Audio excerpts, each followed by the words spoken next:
السلام علیکم ورحمۃ اللہ وبرکاتہ۔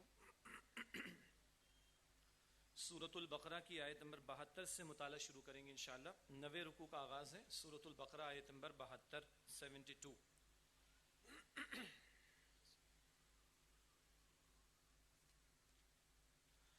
اعوذ باللہ من الشیطان الرجیم، بسم اللہ الرحمن الرحیم۔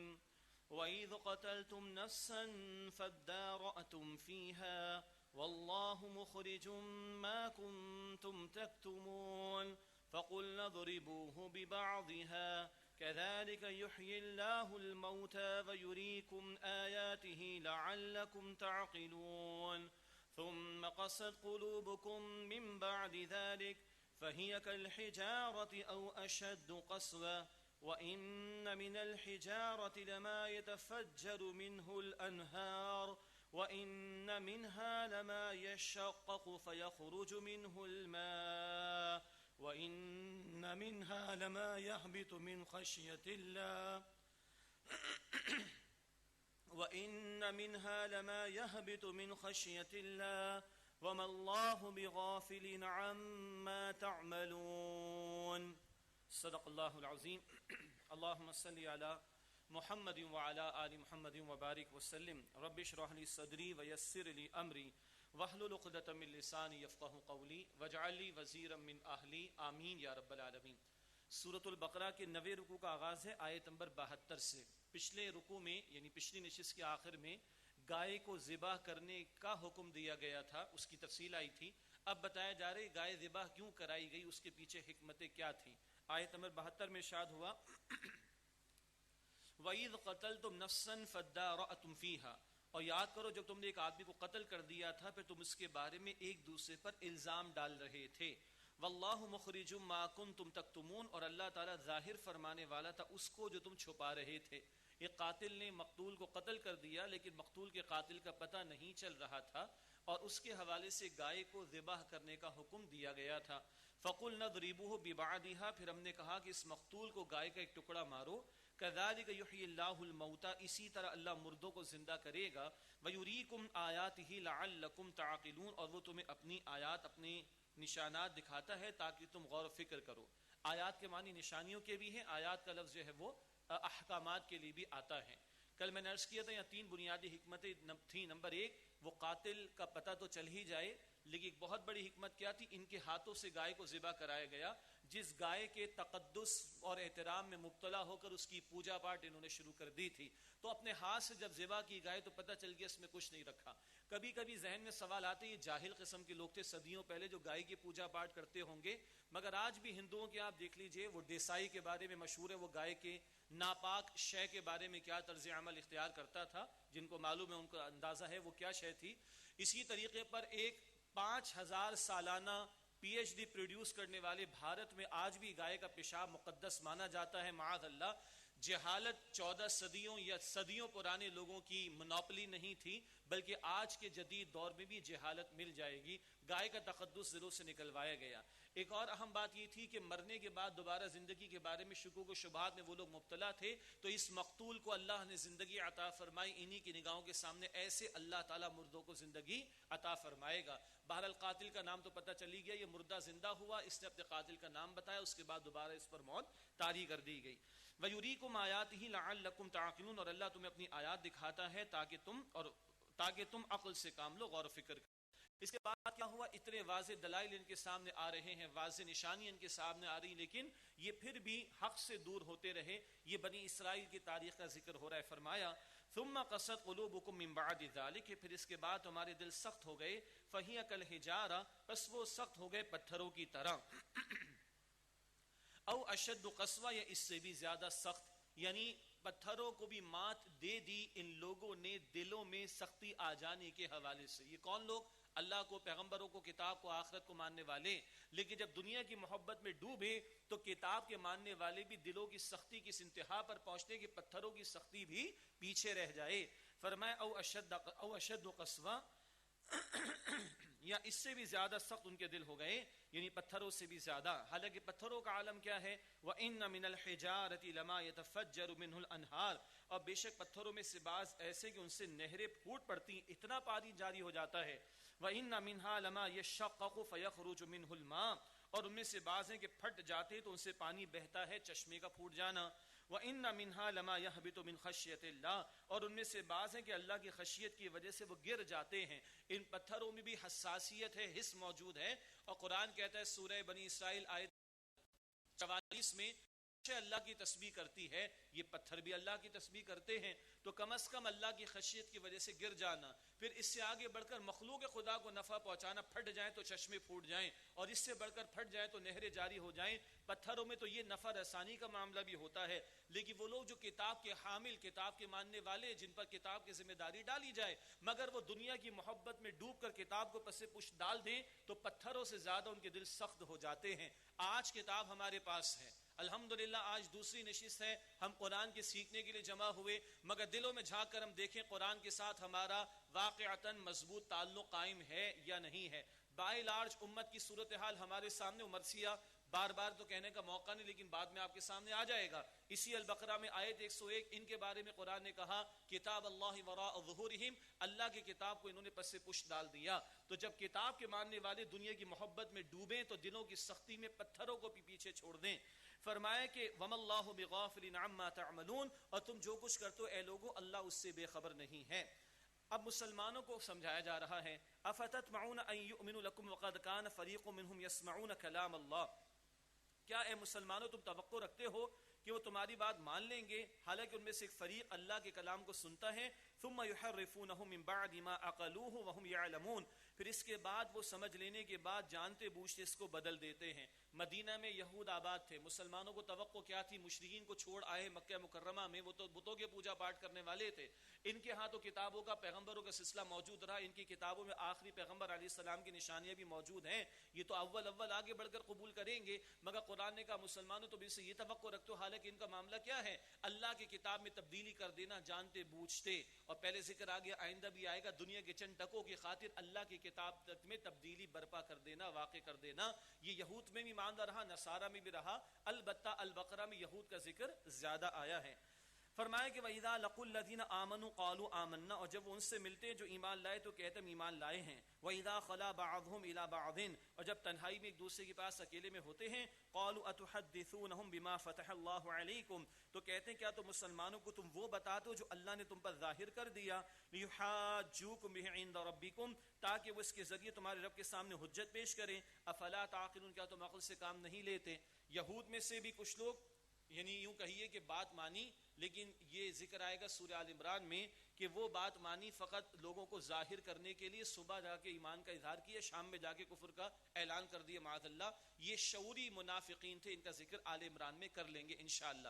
البتہ کچھ لوگ اگر مان بیٹھے اور جھوٹے منہ انہوں نے قبول کر لیا تو بقیہ لوگ کہتے ہیں کہ مسلمانوں کو تم اپنی کتاب میں موجود باتیں کیوں بتاتے ہو، ورنہ کل یہ تمہارے خلاف اللہ کے سامنے حجت پیش کریں گے کہ اللہ ان کو تو پتا تھا مگر انہوں نے آخری پیغمبر کی رسالت کو قبول نہیں کیا.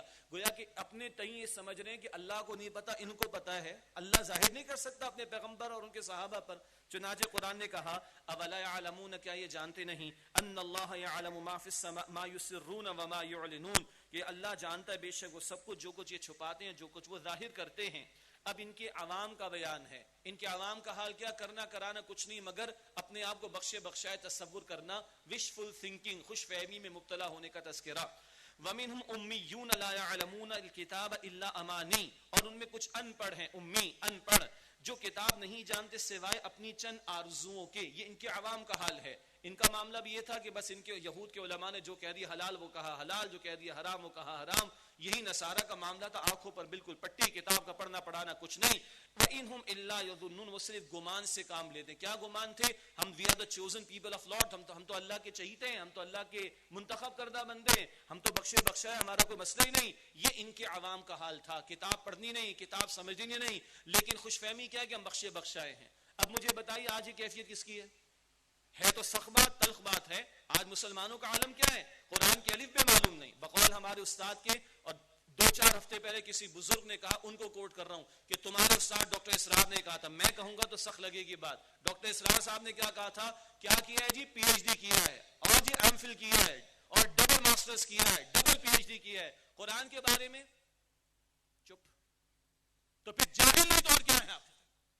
قرآن نہیں پڑھا تو جاہل نہیں تو آخر اور کیا ہے؟ سخت بات ہے. اسی لیے ان کو کوٹ کیا. اور 3 ہفتے پہلے ایک بزرگ نے کہا تھا, انہوں نے کہا تو بالکل صحیح کہا تھا. آج ہمارے عوام کی عظیم اکثریت کا عالم بھی یہی, کتاب پڑھنی پڑھانی نہیں, لیکن بخشے بخشائے ہم ہیں, خوار ہیں, بدکار ہیں, ڈوبے ہوئے ذلت میں ہیں, کچھ بھی ہے. اے مولا تیرے محبوب کی امت میں بھی شراب بھی چلتی رہے, جوا بھی چلتا رہے, سٹا بھی چلتا رہے, سود بھی چلتا رہے, رشوت بھی چلتی رہے, بے حیائی بھی چلتی رہے, فحاشی بھی چلتی رہے, نمازیں بھی ضائع ہوتی رہے, اور جی ہم بخشے بخشائے ہیں. یہ تو تمنا ہے, اور کیا ہے آخر؟ اسی کو تو وشفل تھنکنگ کہا جاتا ہے. معاف کیجئے گا سخت باتیں ہیں, لیکن اللہ نے شروع میں ہی باتیں کہہ دی. آپ سے مجھ سے خطاب بعد میں ہوگا, آیت 153 سے بات آ جائے گی, لیکن اللہ نے پہلے دن سے کلیئر کر دیا ہے. پہلے وہ امت ہی تھے, دیکھو ان کا عالم کیا ہوا, تو انہوں نے حرکتیں کیا کی, ان کا انجام دیکھ لو. اب تم امت ہو, یہ حرکتیں نہ کرنا جو بنی اسرائیل نے کی تھی. اللہ ہم سب کی حفاظت فرمائے. آپ کو باتیں سخت لگیں گی, میں کوئی معذرت نہیں کروں گا, یہ اللہ کا کلام ہے, اور اللہ کا کلام ہمیں جھنجھوڑا ہے. اللہ ہمیں اس کی تاثیر محسوس کرنے کی توفیق عطا فرمائے. البتہ جنت کا بیان بھی آئے گا, اس کی نعمتوں کا بیان بھی آئے گا, اللہ کی رحمت کا بیان بھی آئے گا, وہ بھی بیان کریں گے, پورا پیکج ہے. لیکن جہاں اللہ نے جھنجھوڑا ہے, اللہ اس کا اثر لے کر ہمیں اصلاح کرنے کی توفیق عطا فرمائے.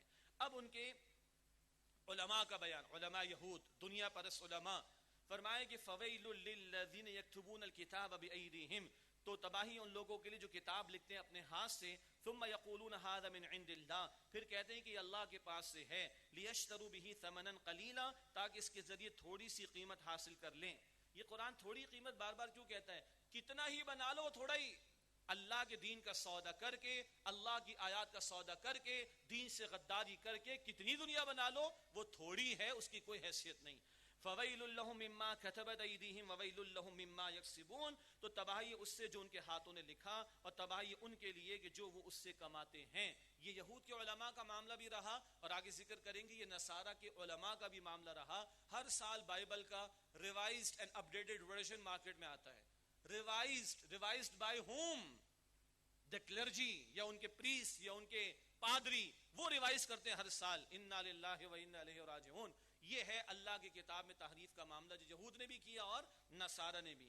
وقالوا لن تمسنا النار الا ایاما معدودا, اور انہوں نے کہا کہ ہمیں آگ ہرگز نہیں چھوئے گی سوائے گنتی کے چند دن. یہ ہے ان کا تصور. وہ جو بچڑے کی پوجا پاٹ کچھ لوگوں نے کر لی تھی, کچھ دن کے لیے آگ کا عذاب ہوگا, اس کے بعد تو ہمارا مسئلہ ہی کوئی نہیں, ہم سیدھے جنت میں. اللہ معاف کرے, مسلمان تھوڑا سا مارجن لے کے کیا کہتا ہے, چلو جی ہم اپنی سزا بھگت لیں گے جہنم میں, پھر تمہیں جنت میں جانا ہی جانا ہے. انا للہ و انا الیہ راجعون. احادیث پوری کوٹ نہیں کرتے, یہ نہیں بتاتے کہ جہنم میں ڈالا جائے گا اور اس کے بعد بالآخر نکالا جائے گا, وہ کوئلوں کی طرح کالا ہوا ہوگا. اور قرآن کہتا ہے سورہ نساء آیت نمبر 56 میں, ایک مرتبہ کھال جلے گی, بار بار کھال دی جائے گی, تاکہ بار بار جلنے کے عذاب کو چکتے رہیں. اللہم اجرنا من النار, اے اللہ ہمیں آگ کے عذاب سے بچا. اور قرآن کہتا ہے فما اصبرہم علی النار, کیا ان کا حوصلہ ہے جہنم کی آگ کو برداشت کرنے کا؟ کہ چلو جی چند دن برداشت کر لیں گے, اس کے بعد تو جنت ہی جنت ہے. انا للہ و انا الیہ راجعون. بڑی جرأت ہے لوگوں کے اندر, مسلمانوں کے اندر. او بھائی, پہلے مرحلے میں اللہ جنت میں داخل کرے, اس کی محنت, اس کی دعا ہونی چاہیے. نہ کہ ان کی طرح کہیں کہ چلو جی تھوڑے دن بھگت لیں گے, اس کے بعد نکال دیے جائیں گے. اللہ میری آپ کی حفاظت فرمائے. فرمایا کہ قل اتخذتم عند اللہ عہدا, اے نبی صلی اللہ علیہ وسلم فرما دیجیے, کیا تم نے اللہ سے کوئی عہد لے رکھا ہے؟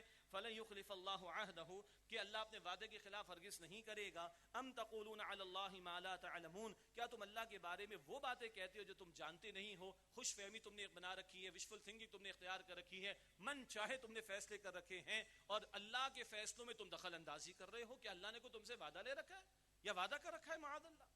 یہ ہے جو جھنجھوڑا جا رہا ہے اس موقع پر ان لوگوں کو. اب ایک یونیورسل ٹروتھ آ رہا ہے, ایک سچائی, کائناتی سچائی جو قرآن بیان کر رہا ہے. بلا, کیوں نہیں, من کسب سیئۃ, جس نے کوئی بدی کمائی. اکثریت کی رائے ہے اہل علم کی, اس سے مراد شرک اور کفر ہے. البتہ ایک رائے اہل علم کی یہ بھی ہے, ڈرنا چاہیے کہ کبیرہ گناہ, ایک کبیرہ گناہ بھی جہنم میں لے جانے کے لیے کافی ہے, اگر مستقل بندہ اس میں مبتلا رہے. اللہ ہم سب کی حفاظت فرمائے. فرمایا کہ جس نے کوئی برائی کمائی, اولاً مراد شرک اور کفر, اور ایک رائے کبیرہ گناہ بھی. وَأَحَاطَتْ بِهِ خَطِيئَتُهُ، اور اس کی خطاؤں نے اس کو گھیر لیا، اور ڈوبا ہی رہا، پڑا ہی رہا، اسی میں مبتلا رہا. فَأُولَٰئِكَ أَصْحَابُ النَّارِ، یہی لوگ آگ والے ہیں. ہم فیہا خالدون، وہ ہمیشہ اس میں رہیں گے. اللہم اجرنا من النار، اے اللہ ہم سب کو آگ کے عذاب سے محفوظ فرما. اس کے برعکس والذین آمنوا وعملوا الصالحات، اور وہ لوگ جو ایمان لائے اور جنہوں نے نیک اعمال کیے. دیکھیے قرآن بار بار کہتا ہے ایمان لے آنا کافی نہیں، نیک اعمال کا ذکر بار بار کرتا ہے. اور جو لوگ ایمان لائے اور جنہوں نے نیک اعمال کیے، اولئک اصحاب الجنہ، یہی لوگ جنت والے ہیں. ہم فیہا خالدون، وہ ہمیشہ ہمیشہ اس میں رہیں گے.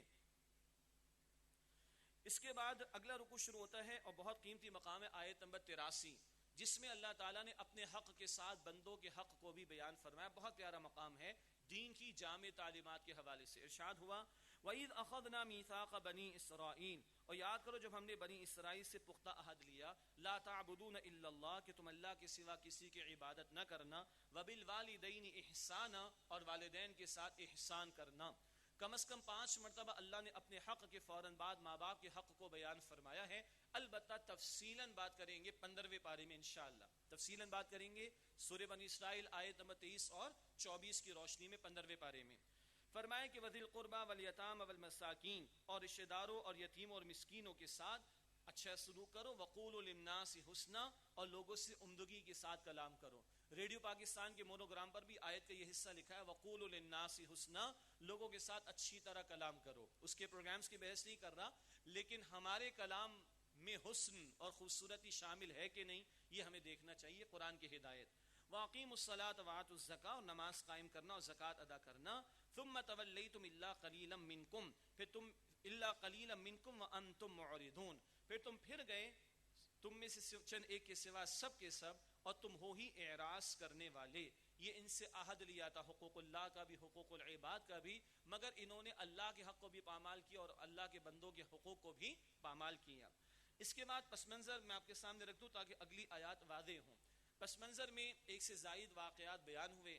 موسیٰ علیہ السلام کے بعد کا دور فلسطین میں بنی اسرائیل کو حکومت حاصل ہو گئی تھی، اور وہاں انہوں نے الگ الگ علاقوں میں حکومت قائم کی، کوئی مرکزی حکومت نہیں تھی. اس کے بعد ان کے آپس کے جھگڑے شروع ہو گئے. ایک حکم یہ تھا کہ ایک دوسرے کو قتل نہ کرنا، ایک دوسرے کو ان کے گھروں سے نہ نکالنا. اور ویسے ایک اور حکم بھی تھا کہ تمہارا بھائی کہیں قید ہو جائے، تمہارا بھائی کہیں اگر قید ہو جائے تو اس کو فدیہ دے کے چھڑا لینا. اب انہوں نے کیا کیا، پہلے تو جنگیں کی ایک دوسرے کے خلاف، ایک دوسرے کو گھروں سے نکالا، ان کے علاقوں سے نکالا. یہ حکم تو ٹال دیا، اس حکم کی تو خلاف ورزی کر ڈالی. اس کے بعد کیا کہنا، چندہ جمع کرو، بھی پیسہ جمع کرو. کیا کرنا ہے، اپنے بھائیوں کو چھڑانا، جو فدیہ دے کے ان کو چھڑایا جا سکتا ہے. ایک حکم مانا، ایک حکم نہیں مانا. یہ ہے پس منظر جس میں اگلی 2 آیات آ رہی ہیں. ارشاد ہوا وَإِذْ أَخَذْنَا مِيثَاقَكُمْ لَا تَسْفِكُونَ دِمَاءَكُمْ وَلَا تُخْرِجُونَ أَنفُسَكُمْ مِنْ دِيَارِكُمْ، اور یاد کرو جب ہم نے تم سے پختہ عہد لیا کہ تم اپنوں کا خون نہیں بہاؤ گے اور نہ اپنوں کو بستیوں سے نکالو گے.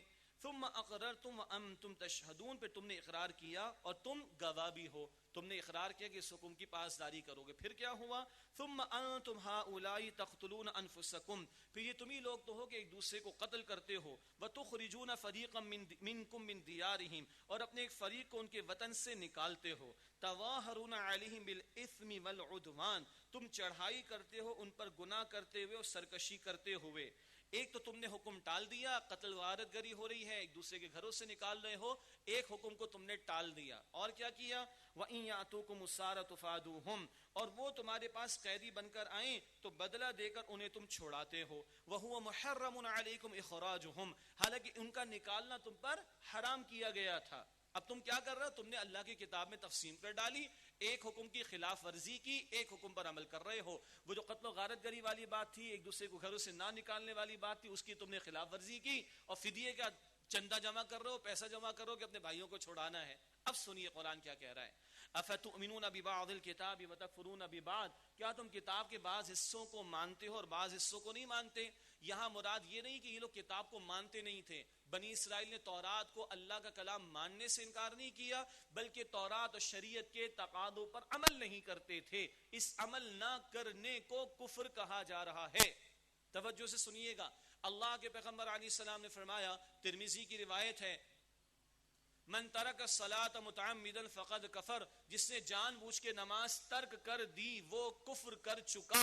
یہ عملاً کفر ہے، عقیدے کا نہیں، عملاً کفر ہے، اس پر بھی عذاب آتا ہے۔ ان بنی اسرائیل نے تورات کو ماننے سے انکار نہیں کیا، اس کے احکامات سے فرار اختیار کیا، ایک حکم مانا ایک نہ مانا، ایک پر عمل کیا ایک پر عمل نہ کیا، تو اللہ نے فرمایا افتؤمنون ببعض الکتاب وتکفرون ببعض، کیا تم کتاب کے ایک حصے کو مانتے ایک حصے کو نہیں مانتے، ایک حکم پر عمل ہے ایک پر حکم پر عمل نہیں ہے، کچھ کو مانا کچھ کو نہ مانا۔ اگر یہ تقسیم، یہ ڈویژن اللہ کے دین میں، اللہ کی کتاب میں تم نے کر رکھی ہے، فرمایا کہ فما جزاء من يفعل ذلك منكم الا خزي في الحیات الدنیا، تو تم میں سے جو ایسا کرے اس کی سزا اس کے سوا کیا ہے کہ دنیا کی زندگی میں رسوائی، ویوم القیامت یردون الی اشد العذاب، اور قیامت کے دن ایسے لوگوں کو شدید عذاب میں لوٹایا جائے گا۔ وما اللہ بغافل عما تعملون، اور جو کچھ تم کرتے ہو لوگوں، اللہ اس سے بے خبر نہیں ہے۔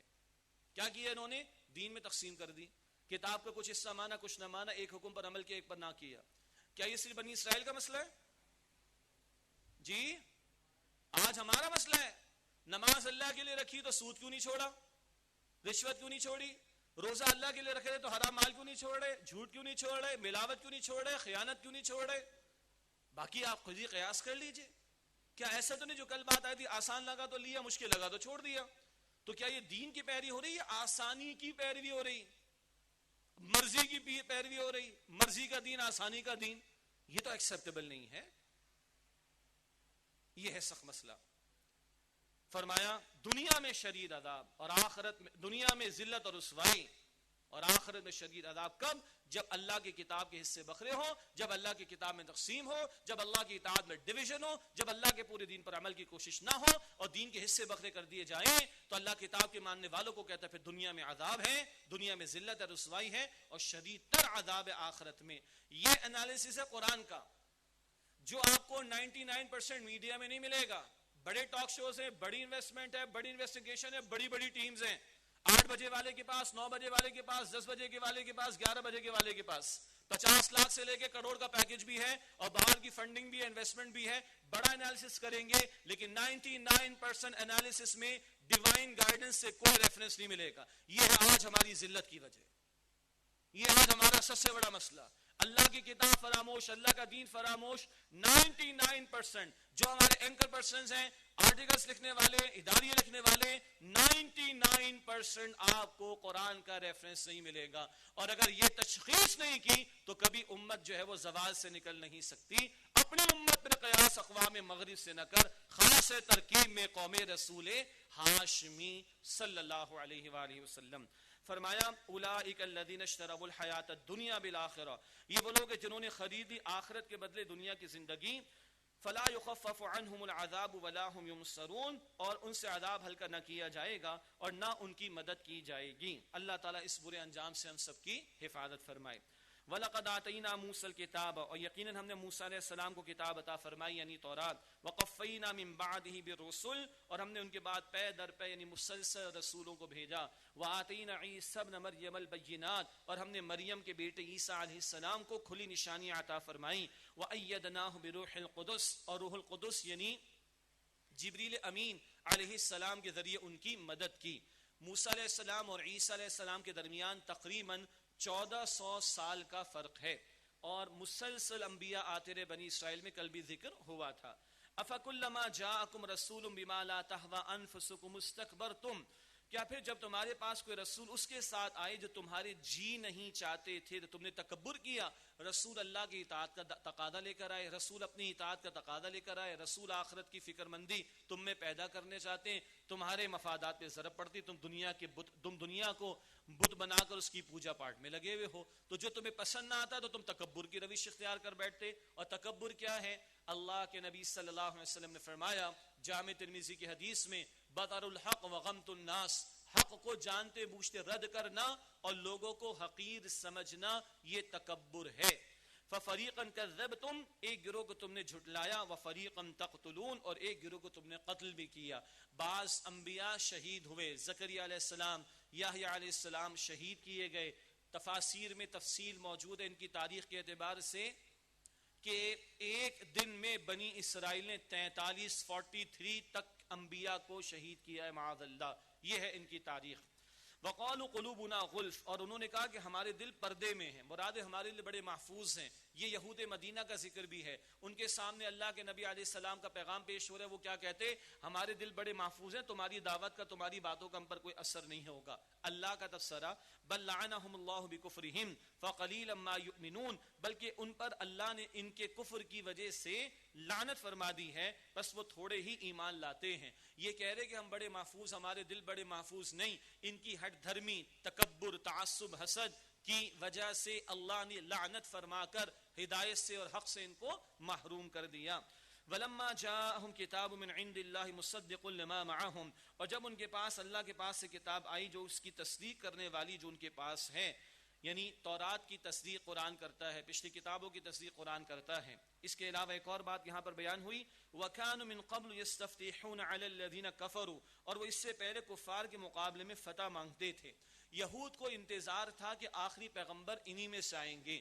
البتہ آخری پیغمبر صلی اللہ علیہ وآلہ وسلم کی بشارات اور آپ کے بارے میں نشانیاں ان کی کتابوں میں موجود تھیں, تبھی یہ مدینہ طیبہ جس کا پرانا نام یثرب ہے, کھجور والی زمین میں آباد تھے. مگر وہی حسد آ گیا کہ بنی اسماعیل میں نبوت کیوں چلی گئی. البتہ انتظار کرتے, اور مشرکین عرب سے جب ان کی جنگیں ہوتی تو کہتے جب آخری رسول آ جائیں گے تو ان کی سرکردگی میں ہم تمہارے خلاف جنگ کر کے تمہیں ختم کر دیں گے, مٹا دیں گے. اس کا اشارہ فرمایا کہ وَكَانُوا مِن قَبْلُ يَسْتَفْتِحُونَ عَلَى الَّذِينَ كَفَرُوا, اور وہ اس سے پہلے کافروں پر فتح مانگتے تھے. فَلَمَّا جَاءَهُم مَّا عَرَفُوا كَفَرُوا بِهِ, پھر جب ان کے پاس وہ آ گیا, یعنی حق جسے وہ پہچانتے تھے, انہوں نے اس کا انکار کیا. آگے پڑھیں گے انشاءاللہ دوسرے پارے میں. اللہ کے پیغمبر کو, قرآن کو, حق کو یہ ایسے جانتے ہیں کما یعرفون ابناءہم, جیسے اپنے بیٹوں کو جانتے ہیں, مگر جانتے بوجھتے انہوں نے رد کیا. فلعنت اللہ علی الکافرین, پس کافروں پر اللہ کی لعنت ہے. بئس ما اشتروا به انفسهم ان یکفروا بما انزل اللہ بغیا, برا ہے جو انہوں نے بیچ ڈالا اس کے بدلے اپنے آپ کو, ان یکفروا بما انزل اللہ بغیا, کہ انہوں نے ضد کرتے ہوئے انکار کیا اس کا جو اللہ نے نازل فرمایا. ان ينزل اللہ من فضلہ علی من یشاء من عبادی, کہ اللہ اپنے فضل میں سے جس پر چاہتا ہے نازل فرماتا ہے اپنے بندوں میں سے. وہی حسد, ان کے ہاں کیوں چلی گئی نبوت, ہمیں کیوں نہیں ملی بنی اسرائیل کو. فباؤوا بغضب علی غضب, پس وہ کمال آئے غضب پر غضب. وللکافرین عذاب مہین, اور کافروں کے لیے رسوا کر دینے والا عذاب ہے. وَإِذَا قِيلَ لَهُمْ آمِنُوا بِمَا أَنزَلَ اللَّهُ, اور جب ان سے کہا جاتا ہے کہ ایمان لاؤ اس پر جو اللہ نے نازل کیا ہے, قَالُوا نُؤْمِنُ بِمَا أُنزِلَ عَلَيْنَا وَيَكْفُرُونَ بِمَا وَرَاءَهُ, تو کہتے ہیں ہم اس پر ایمان لاتے جو ہم پر نازل کیا گیا, اور ہم انکار کرتے ہیں اس کا جو اس کے علاوہ ہے. وہی تعصب والی بات. وَهُوَ الْحَقُّ مُصَدِّقًا لِمَا مَعَهُمْ, حالانکہ وہ حق ہے اس کی تصدیق کرنے والا ہے جو کچھ ان کے پاس ہے. قل, اے نبی علیہ السلام سے پوچھئے, فَلِمَ تَقْتُلُونَ أَنْبِيَاءَ اللَّهِ مِن قَبْلُ إِن كُنتُمْ صَادِقِينَ, تو تم اللہ کے نبیوں کے اس سے پہلے کیوں قتل کرتے رہے اگر تم مومن ہو. اپنے پر جو نازل ہوا اس کو ماننے کا ہی چلو اگر تمہارا دعویٰ ہے, تو تم تو پھر بھی جھوٹے ٹھہرے کہ تم نے اپنے نبیوں تک کو قتل یعنی شہید کر ڈالا. یہ تو تم اپنے دعوے میں جھوٹے اور باطل ٹھہرے. فرمایا کہ وَلَقَدْ جَاءَكُم مُوسَىٰ بِالْبَيِّنَاتِ ثُمَّ اتَّخَذْتُمُ الْعِجْلَ مِن بَعْدِهِ وَأَنْتُمْ ظَالِمُونَ, اور یقیناً موسیٰ علیہ السلام تمہارے پاس کھلی نشانیوں کے ساتھ آئے, پھر تم نے اس کے بعد بچڑے کو معبود بنا لیا اس حال میں کہ تم ظالم تھے.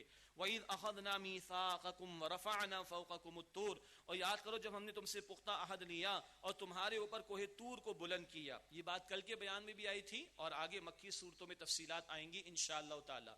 تھوڑا ریکال کر لیں, سورۃ البقرہ کا مطالعہ کر رہے ہیں, اور بنی اسرائیل کا ذکر جاری ہے, اور زیادہ ذکر یہود کا ہے.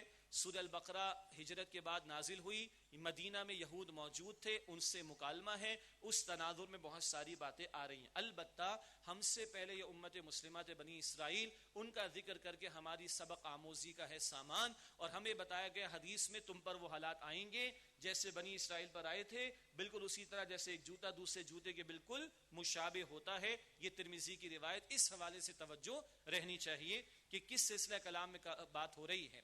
اور یہ بات بھی بار بار کل میں نے کہی تھی, یہ مدنی صورت ہے اور 2/3 قرآن مکی صورتوں کی شکل میں پہلے نازل ہو چکا, تو زیادہ تفصیلات بعد میں مکی صورتوں میں آئیں گی انشاءاللہ. وَإِذْ أَخَذْنَا مِيثَاقَكُمْ وَرَفَعْنَا فَوْقَكُمُ الطُّورَ, اور یاد کرو جب ہم نے تم سے پختہ عہد لیا اور تمہارے اوپر کوہ طور کو بلند کیا. اور کیا کہا خذوا ما آتیناکم بقوۃ واسمعوا، اور کہا کہ جو ہم نے تمہیں عطا کیا اسے مضبوطی سے پکڑو اور سنو، یعنی توجہ سے سنو اور تقاضوں پر عمل کرو. قالوا سمعنا وعصینا، تو وہ بولے ہم نے سنا اور نافرمانی کی. یہ زبان کو گڑمٹ کرتے تھے، زبان کو مڑوڑ کر الفاظ بدل دیا کرتے تھے. مشہور الفاظ اسی البقرہ کے آخر میں ہے سمعنا واطعنا، ہم نے سنا اور ہم نے اطاعت کی. مگر یہ کیا کہتے سمعنا وعصینا، ہم نے سنا اور ہم نے نافرمانی کی. وَأُشْرِبُوا فِي قُلُوبِهِمُ الْعِجْلَ بِكُفْرِهِمْ، اور ان کے دلوں میں ان کے کفر کی وجہ سے بچھڑے کی محبت رچا بسا دی گئی. قل، اے نبی علیہ السلام فرمائیے، بِئْسَ مَا يَأْمُرُكُمْ بِهِ إِيمَانُكُمْ إِن كُنتُم مُؤْمِنِينَ، کیا ہی برا ہے جس کا تمہیں حکم دیتا ہے تمہارا ایمان اگر تم واقعتاً ایمان والے ہو.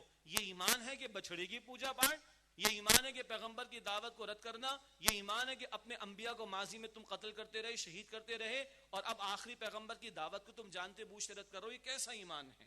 اس کے بعد اگلی 3 آیات بہت قیمتی ہیں. یہ دعویٰ کرتے تھے we are the chosen people of lord, ہم اللہ کے چہیتے ہیں اور اللہ کے لاڈلے. یہ ذکر سورہ مائدہ میں بھی آئے گا آیت نمبر 18 میں. تو ان کو کہا جا رہا ہے کہ تم اپنے آپ کو اللہ کا چہیتا، اللہ کا لاڈلا، اللہ کا پیارا، اللہ کا محبوب سمجھتے ہو تو موت کی تمنا کرو. اللہ سے محبت ہے تو اللہ سے ملاقات کا شوق ہوگا، اور اللہ سے ملاقات میں کیا رکاوٹ ہے؟ موت. تو موت کی کرو تمنا. ان سے کہا جا رہا ہے، فرمایا قل ان کانت لکم الدار الآخرۃ عند اللہ خالصۃ من دون الناس. اے نبی علیہ السلام فرمائیے لوگوں، اگر تمہارے لیے آخرت کا گھر ہے اللہ کے پاس خاص طور پر تمہارے لیے بقیہ لوگوں کے مقابلے میں، فتمنوا الموت ان کنتم صادقین، تو تم موت کی تمنا کرو اگر تم سچے ہو. اگر تم سچے ہو تو موت کی تمنا کرو. وَلَن يَتَمَنَّوْهُ أَبَدًا بِمَا قَدَّمَتْ أَيْدِيهِمْ، اور وہ ہرگز موت کی کبھی تمنا نہیں کریں گے ان کرتوتوں کی وجہ سے جو وہ آگے بھیج چکے ہیں. وَاللَّهُ عَلِيمٌ بِالظَّالِمِينَ، اور اللہ ظالموں سے خوب واقف ہے. کرتوت ایسے کہ اللہ کو منہ دکھانے کے قابل نہیں، اللہ کو فیس کرنے کے قابل نہیں، تو کبھی موت کی تمنا نہیں کریں گے. کون؟ اللہ کو، کتاب کو، پیغمبروں کو ماننے والے تھے. یہ آگے سنیے، وَلَتَجِدَنَّهُمْ أَحْرَصَ النَّاسِ عَلَى حَيَاةٍ وَمِنَ الَّذِينَ أَشْرَكُوا، اور یقینا تم انہیں دوسرے لوگوں سے زیادہ زندگی پر حریص اور لالچی پاؤ گے، اور مشرکوں سے بڑھ کر بھی. اور يَوَدُّ أَحَدُهُمْ لو يعمر الف سنہ، ان میں سے ہر ایک چاہتا ہے کہ 1000 برس تک کی عمر وہ پالے. وما هو بمزحزحه من العذاب ان يعمر، اور اتنی طویل عمر دے دیا جانا بھی اسے عذاب سے بچانے والا، دور کرنے والا نہیں. واللہ بصیر بما يعملون، اور اللہ سبحانہ وتعالی خوب دیکھنے والا ہے جو کچھ وہ کرتے ہیں. چاہتے ہیں کہ 1000 برس کی عمر مل جائے، مگر کیا ہے؟ مگر یہ کہ اتنی عمر مل جائے تب بھی اللہ کی پکڑ سے بچ نہیں سکتے. رک جائیے رک جائیے، ہم موت کے لیے تیار ہیں؟ ابھی اگر 10:10 ہو رہے ہیں کراچی میں، رائٹ ناؤ، اگر ابھی اسرائیل آ جائے مجھے اور آپ کو لینے کو، جانے کو تیار ہے؟ کیا نہیں آئیں گی؟ کیا آپ کے میرے نہ چاہنے سے نہیں آئیں گی؟ کیا رک جائیں گی؟ کیا ٹل جائیں گی؟ کوئی نہیں بچا ہے، نہ نبی، نہ ولی، نہ کوئی مفسر، نہ محدث، نہ کوئی مجتہد، نہ کوئی فقیہ، کوئی نہیں بچا. ہر ایک گیا ہے دنیا سے. کیا ہم مرنے کو تیار ہیں؟ اور اللہ کی قسم یہ انتظار نہ کرے 70-80 میں جا کے موت آئے گی. ہم نے، آپ نے بچوں کے جنازے پڑھے ہیں، میں نے خود پڑھائے ہیں، آپ نے، ہم نے پڑھے ہیں، ہم نے دفن کیا ہے بچوں کو، ہم نے بچوں کی قبریں بھی دیکھی. ہمیں بھی جانا ہے. کیا ہم اللہ سے محبت کرتے ہیں؟ کیا ہم واقعی اللہ کو مانتے؟ تو کیا ہم مرنے کو تیار ہیں یا نہیں؟ بہت بڑا سوال. آئیے 4 رکعت تراویح ادا کریں گے انشاءاللہ تعالی.